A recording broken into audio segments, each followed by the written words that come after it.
How to reset a forgotten password for an iOS device using iTunes. Few things are more frustrating than a forgotten password. If you have been logged out of your iOS device, iPhone, iPad, iPod, the only way to unlock it is by restoring the device and wiping all of your data. This is a security measure put in place to prevent unauthorized user from gaining access to your data if your device is lost or stolen. If you have synced your device to a computer before, however, you can quickly back up and restore without losing any data. Number 1. Plug your iOS device into computer you have previously synced with. If you have not synced your device before, see the next section. If you have synced your iOS device with the computer before, you will be able to back it up without unlocking.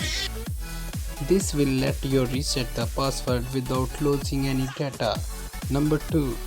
Wait for the automatic sync and backup to complete. You can monitor the process in the iTunes status display. It is the automatic sync and backup does not occur. Right click to your device and select sync. Syncing and backup your iOS device will allow you to reset your device without have to worry about data loss.